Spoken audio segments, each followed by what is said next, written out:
सबसे पहले परमेश्वर का धन्यवाद करते हैं से कोई गलत बातें या ऐसी बातें नहीं निकालनी है जिसके कारण जो है किसी का हृदय शोकत हो और जहाँ वो दुखी हो।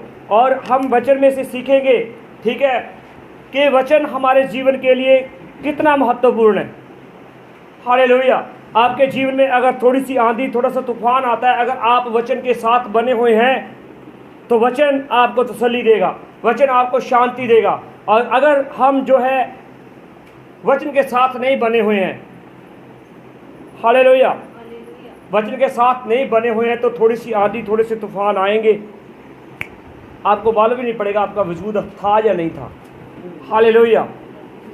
हम जाएंगे जो है यशायाह की किताब, उसका 55 अध्याय, उसका 10 और 11 वचन। वचन है क्या?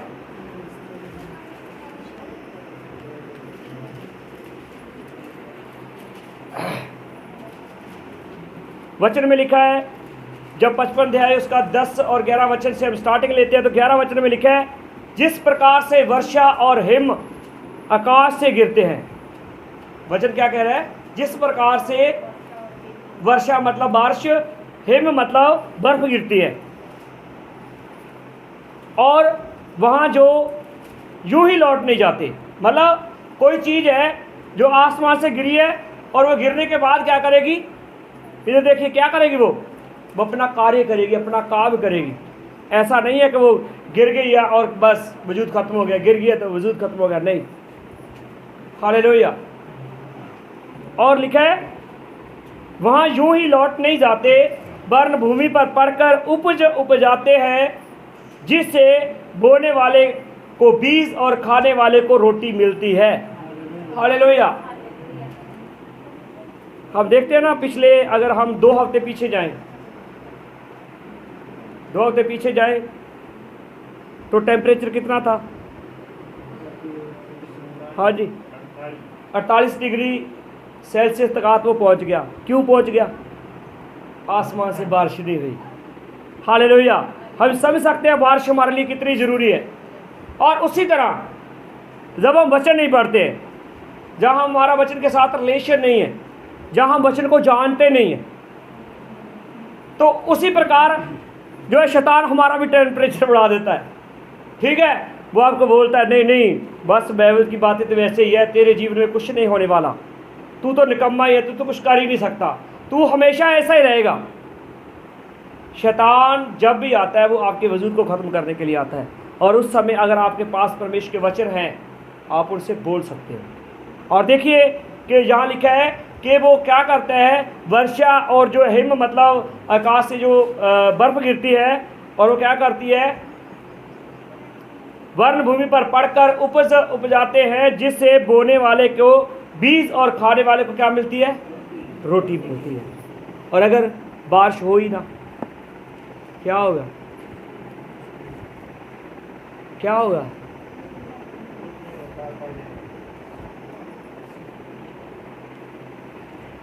हालेलुया।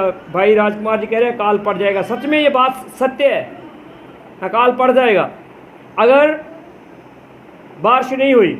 और फिर लिखा है, अब आगे देखो वचन क्या कहता है, उसी प्रकार से मेरा वचन भी होगा जो मेरे मुख से निकलता है, वह व्यर्थ ही ठहर कर मेरे पास ना लौटेगा।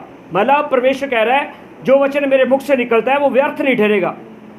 मतलब वचन जो आया, वचन ने क्या करना है? काम करना है। हालेलुया। किसी खुदा के दास, कोई खुदा का दास काम नहीं करता है, काम करता है परमेश्वर का वचन। हालेलुया। और वो कहता है कि उसी प्रकार से मेरा वचन भी होगा जो मेरे मुख से निकलता है, वह व्यर्थ ठहर कर मेरे पास ना लौटेगा, परंतु जो मेरी इच्छा है उसे पूरा करेगा, और जिस काम के लिए मैंने उसको भेजा है वह सफल करेगा। हालेलुया। ये है परमेश्वर का वचन। तो वचन मतलब व्यर्थ वापस नहीं मुड़ता है, कि कभी व्यर्थ लौट जाता है। अगर हम इतने बहन भाई बैठे हैं, मैं यहाँ से वचन बोलता हूँ कि भाई मलकीत खड़ा हो, तो भाई मलकीत ही खड़ा होगा ना। उसके लिए जो वचन बोला गया है, उसके लिए जो बात बोली गई है, तो इतने लोग अब सभी खड़े क्यों नहीं? क्योंकि उनके लिए बोला नहीं गया है। हालेलुया। आप अपने जीवन में, ठीक है, जब भी आप परमेश्वर के वचन को रीड करते हो और जो वचन आपको टच करते हैं, आपके दिल को टच करते हैं, आपके हृदय को टच करते हैं, उन वचनों को आप अपने जो है नोटबुक में जो है नोट कीजिए कि ये वचन मेरे बहुत ही दिल के करीब है। हालेलुया, ये वचन मेरे लिए बहुत ही खास है, मेरे लिए इम्पॉर्टेंट है, महत्वपूर्ण है। हालेलुया। इसके बाद जाएंगे हम लूका की इंजील पहला अध्याय उसका 37 वचन।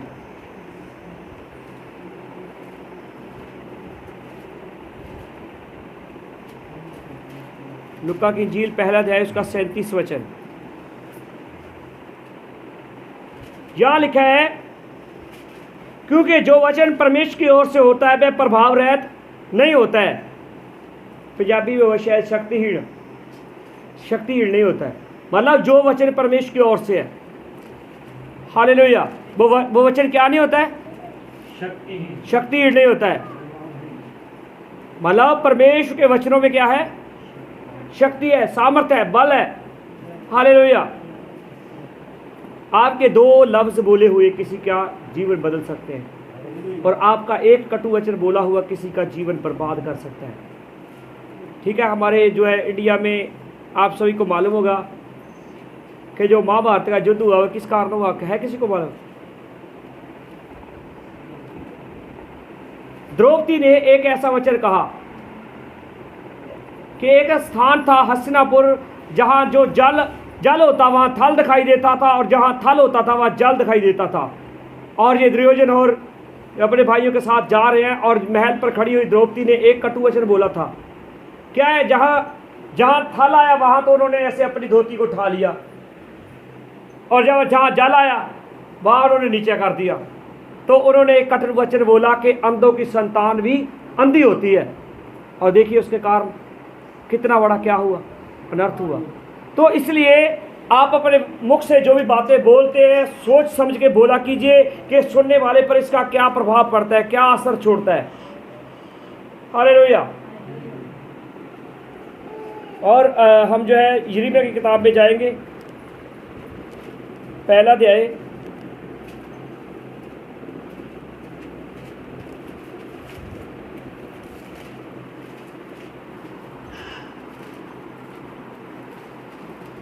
उसका 7 और 8 वचन।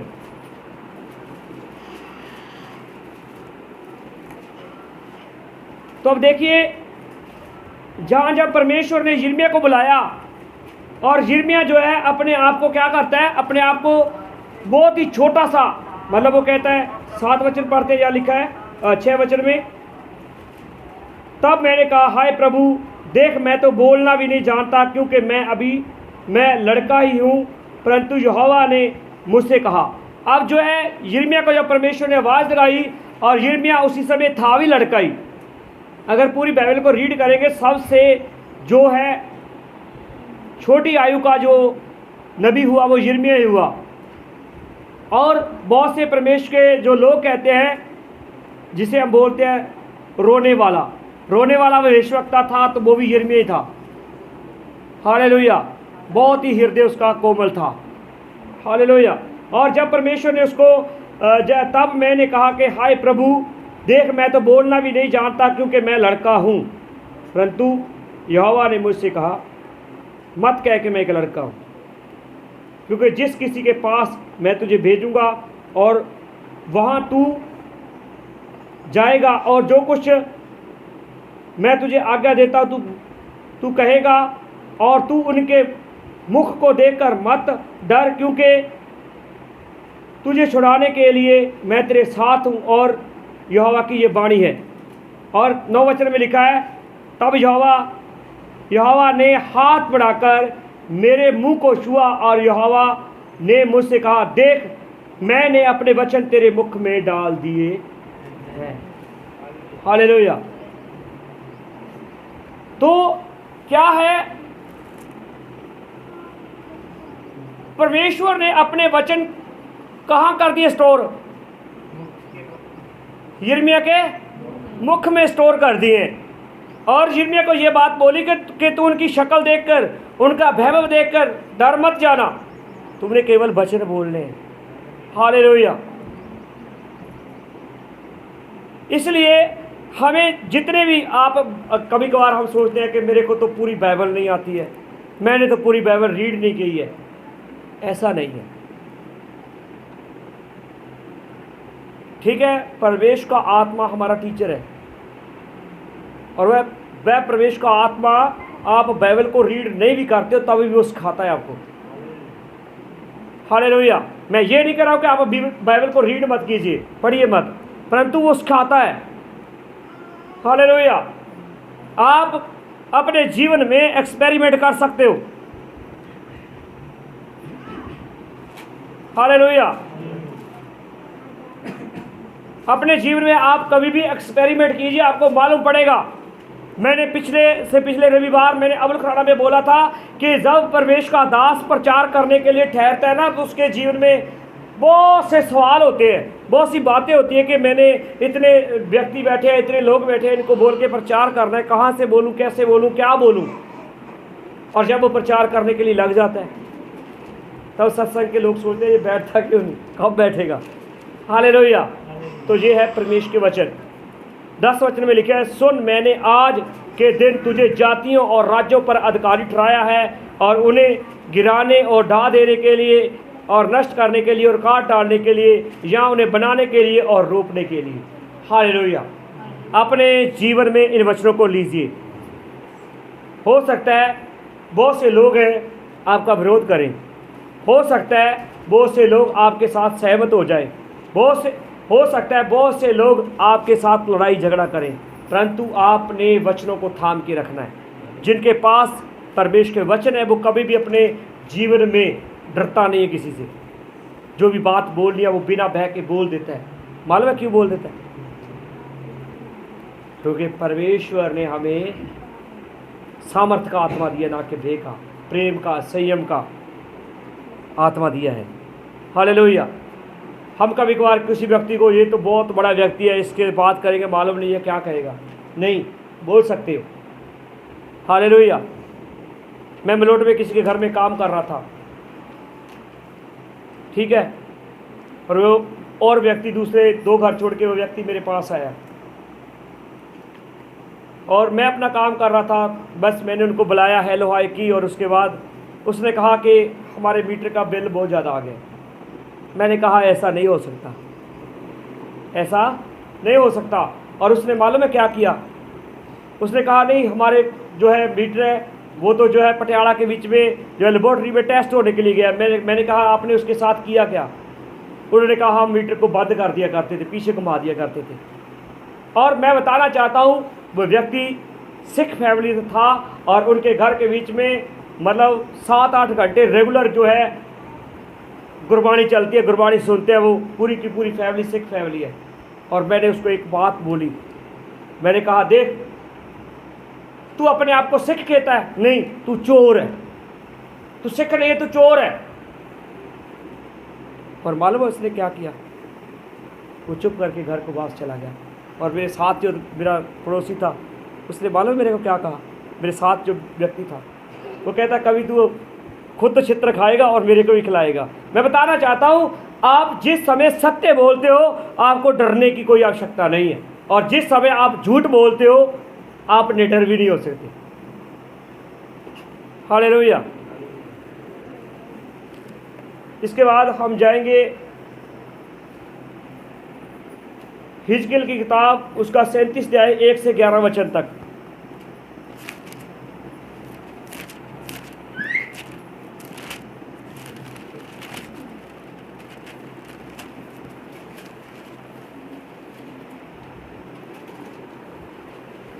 एक से 11 वचन तक का हिजकिय्याह की किताब, जहाँ लिखा है, यहोवा की शक्ति मुझ पर हुई और वह मुझे अपना आत्मा समवाकर बाहर ले गया और मुझे तराई के बीच में खड़ा कर दिया और वह तराई हड्डियों से भरी हुई थी। तब उसने मुझे उनके चारों ओर घुमाया और तराई की तह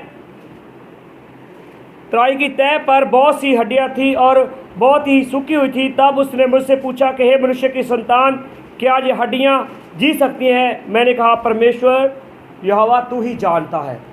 हालेलुया। परमेश्वर का आत्मा जो है हिजकेल में समाकर और उसको जो है सूखी तराई की हड्डियों के पास लेके जाता है। और वचन में लिखा है वहाँ बहुत ही सूखी हड्डियाँ थी। मतलब सूखी हड्डियाँ समझते हो, सूखी हड्डियाँ, मतलब सूखी हड्डियाँ बहुत होती है जिनके ऊपर मांस नहीं होता है, जिनके बीच में खून नहीं होता है, उनके ऊपर चमड़ी नहीं होती है, पूरी की तरह मतलब निर्जीव बोल सकते हैं हम उनको, कि उनके बीच में जीवन नहीं है। हालेलुया।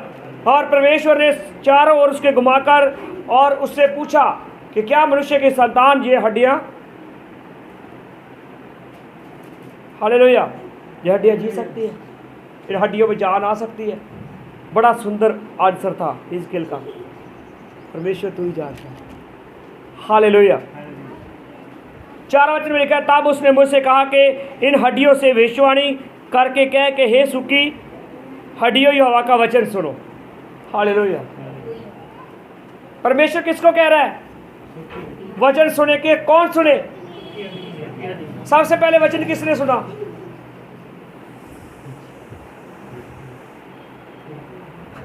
हालेलुया।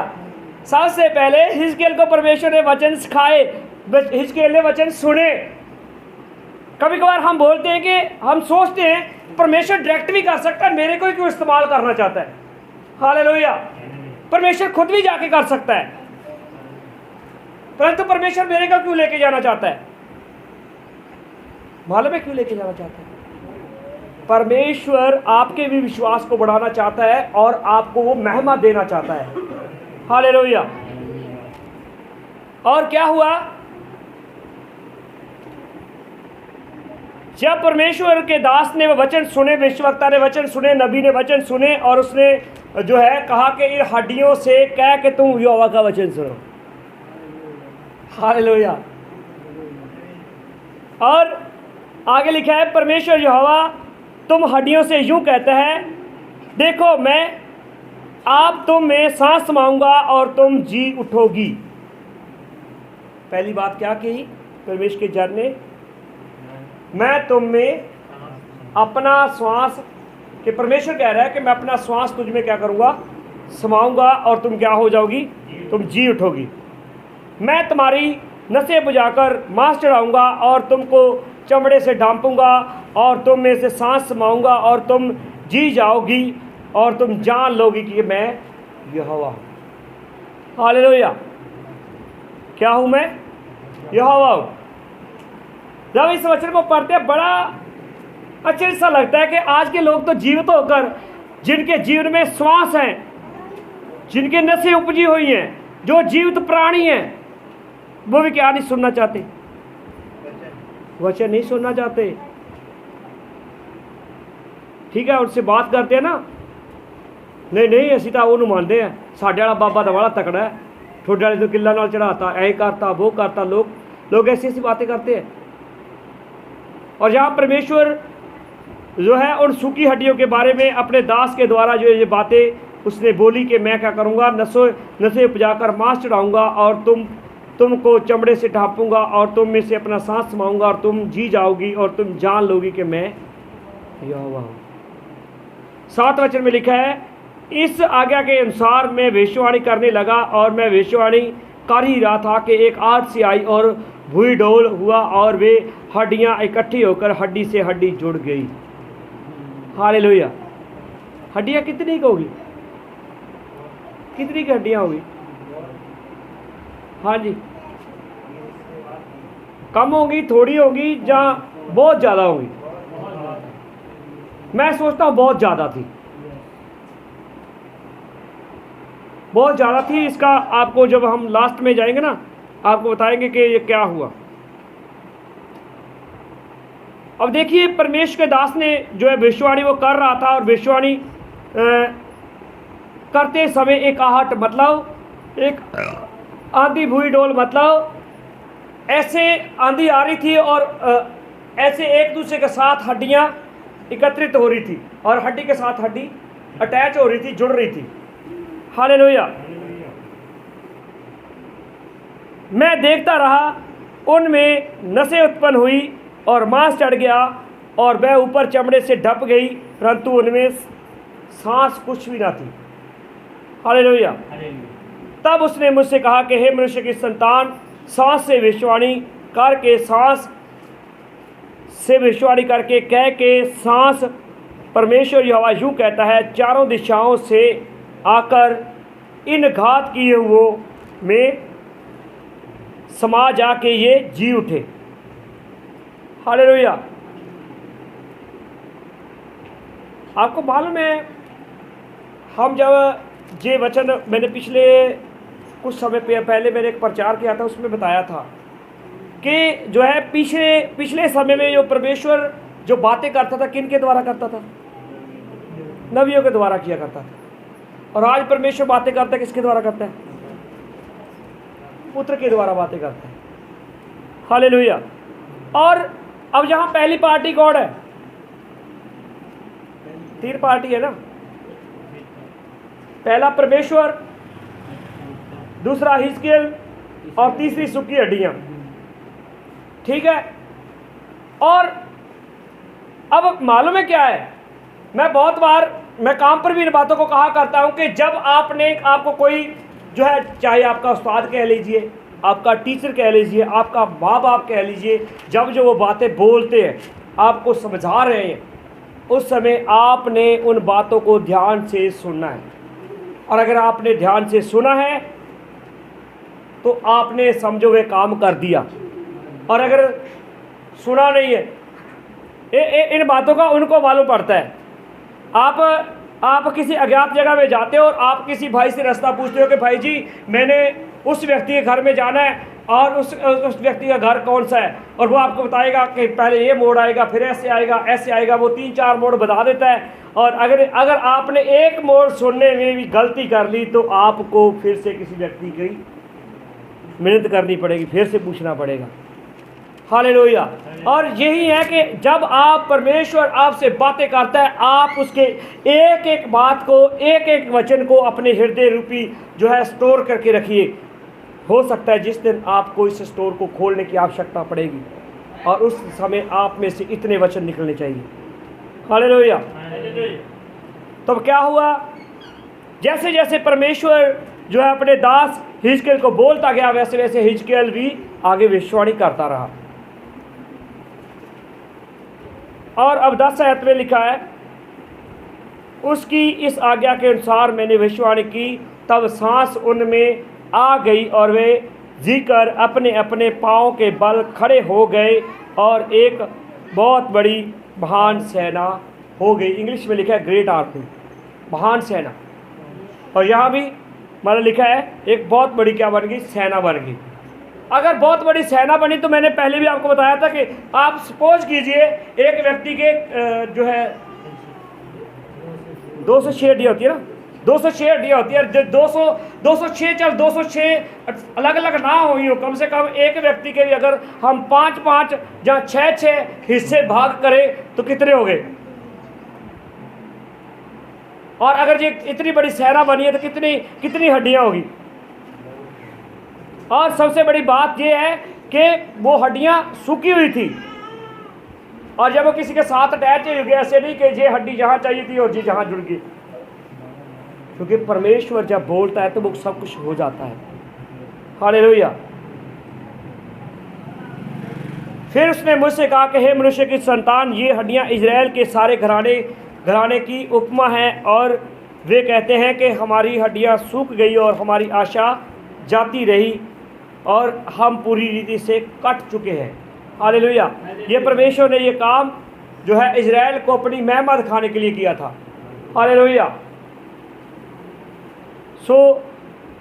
मेरे पास वचन तो बहुत है।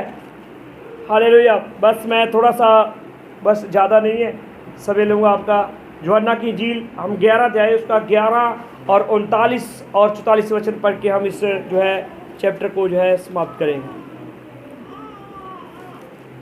यूहन्ना की इंजील 11 अध्याय उसका 11 वचन 11 वचन में लिखा है, उसने ये बातें कही और उसके बाद उनसे कहने लगा कि हमारा मित्र लाजर सो गया है और परंतु मैं उसे जगाने जाता हूँ। हालेलुया। यीशु मसीह को मालूम था, यीशु मसीह को जब ये बात का जो है संदेशा मिला, और उस समय परमेश्वर जी ने अपने चेलों से ये बात कही कि मेरा मित्र लाजर क्या कर गया है, क्या कर गया, सो गया है। और अगर यीशु मसीह वहाँ कह देते कि मेरा मित्र लाजर जो मर गया है, क्या होता? चेले साथ में तुरते? हो सकता है बहुत से जो है चेले संदेह करते, हो सकता है वो चलते और पूरी रीति से ना चल पाते। हालेलुया। तब 12 वचन में कहता, तब चेलों ने कहा कि हे प्रभु, यदि वह सो गया है तो वह स्वस्थ हो जाएगा, मतलब जाग जाएगा, खड़ा हो जाएगा। हालेलुया। 39 आयत में लिखा है,